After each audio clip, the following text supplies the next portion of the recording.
రాకతో పార్టీలో నయా జోష్ వచ్చినట్టేనా? ఖచ్చితంగా అండి నయా జోష్ వచ్చినట్టే. ఇవాళ మీరు చూడండి, వేమిరెడ్డి ప్రభాకర్ రెడ్డి గారు ఏ పార్టీలో ఉన్నా కూడా ఆయన పార్టీలకి సంబంధం లేకుండా ఎన్నో సేవా కార్యక్రమాలు చేపట్టడం జరిగింది. వాటర్ ప్లాంట్స్ ఏర్పాటు చేశారు. అలానే ఆయన బీపీఆర్ ఫౌండేషన్ ద్వారా ఎన్నో సేవా కార్యక్రమాలు చేయడం జరిగింది. ఎవరైనా ఏ పార్టీ సంబంధం లేకుండా ఏదైనా నాకు పని ఉందని చెప్పి వేమిరెడ్డి ప్రభాకర్ రెడ్డి గారి దగ్గర వచ్చినప్పుడు ఆయన ఎన్నో పనులు చేయడం జరిగింది.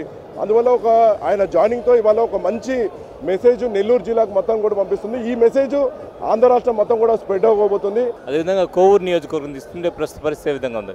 ఖచ్చితంగా అండి, చాలా మంచి మూమెంట్ ఉంది. ఇవాళ కూడా మేము దాదాపు 5,000 మందితో ఇవాళ మేము ఈ సభకు రావడం జరిగింది. మన జాతీయ అధ్యక్షులు నారా చంద్రబాబు గారిని స్వాగతం పలుకుతూ, అలానే వేమిరెడ్డి ప్రభాకర్ రెడ్డి గారు ఇవాళ పార్టీలో చేరుతున్నారు కాబట్టి దానికోసం అని చెప్పి భారీగా మేము జనసంద్రంతో ఇక్కడికి రావడం జరిగింది. ఖచ్చితంగా ఒక పాజిటివ్ మెసేజ్ ఉంది.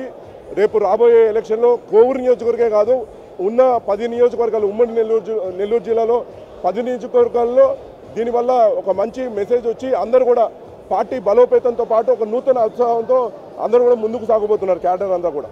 అలాగే వైసీపీలో చాలామంది చూపు తెలుగుదేశం వైపు ఉందంటున్నారు. దీని మీద ముందుగానే చెప్పినట్టే ఇవాళ ప్రతి ఒక్కరు చూపు తెలుగుదేశం పార్టీ వైపే ఉంది. ఇది కేవలము రాష్ట్ర నాయకులే కాదు, జిల్లా నాయకులకే కాదు, అలానే గ్రామ నాయకులు కూడా ప్రతి ఒక్కరు చూపు ఈసారి తెలుగుదేశం పార్టీ వైపే ఉంది. సమయం కోసం ఎదురు చూస్తున్నారు. ఇవాళ కొంతమంది భారీగా చేరుతున్నారు. గతంలో 2 సార్లు 2-3 సార్లు భారీగా చేరికలు జరిగాయి. ఇంకా కూడా రానున్న రోజుల్లో కోడ్ దగ్గరయ్యే కొద్దీ ఇంకా కూడా జనసముద్రం వైఎస్ఆర్సీపీ వీడి అందరూ కూడా నాయకులందరూ కూడా ముఖ్య నాయకులందరూ కూడా తెలుగుదేశం పార్టీ రాకపోతున్నారు. అది కోవూరు నియోజకవర్గాలు అయినా కానీ ఇతర నియోజకవర్గాలు కూడా ఇది జరగబోతుంది. అలాగే ఉమ్మడి నెల్లూరు జిల్లాలో ఎలా ఉండబోతుంది? నెల్లూరు జిల్లాలో 10కి 10 ఖచ్చితంగా అండి. మీకు ఇప్పటికే already Telugudesam party wave already మొదలైపోయింది.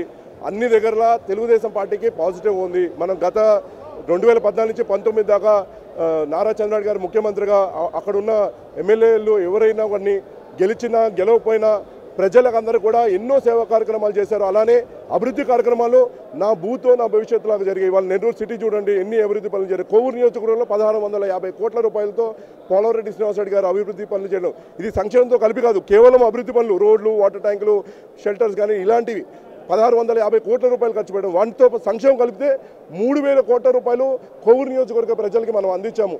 ఇవన్నీ వాళ్ళు తెలుసుకుంటున్నారు. గతంలో తెలుగుదేశం పార్టీ అధికారంలో సమయంలో సంక్షేమంతో కూడిన అభివృద్ధి కలిగించింది. వైఎస్ఆర్సీపీ పార్టీ ఒక చేత్తో 1 రూపాయి ఇస్తే ఇంకో చేత్తో 10 రూపాయలు లాకుండా అని చెప్పి భావన ప్రజల్లోకి అయితే వచ్చేసింది. ఖచ్చితంగా వాళ్ళందరూ కూడా తెలుగుదేశం పార్టీ వైపు ప్రజలందరూ కూడా ఉండబోతున్నారు. రేపు క్లియర్ మ్యాండేట్తో తెలుగుదేశం పార్టీ గెలవబోతుంది. కనీసము రాష్ట్రం మొత్తము 160 పైన సీట్లు తెలుగుదేశం పార్టీ, జనసేన కలిపి మేము కైవసం చేసుకోబోతున్నాము. అలానే నెల్లూరు జిల్లాకైతే మనము 10కి 10% ఈసారి నెల్లూరు జిల్లా తెలుగుదేశం పార్టీకి కంచుకోట అవుతుంది. ఇంతకుముందు వాళ్ళు అనుకునే వాళ్ళు ఈ 10కి 10 మేము కైవసం చేసుకున్నాం వైఎస్ఆర్సీపీ అని చెప్పి వాళ్ళు ప్రాణాలు పలికే వాళ్ళు. ఈసారి 10కి 10 సీట్లు తెలుగుదేశం పార్టీ కైవసం చేసుకొని నెల్లూరు జిల్లాని తెలుగుదేశం పార్టీ కంచుకోటగా మేము తయారు చేసుకోబోతున్నాం.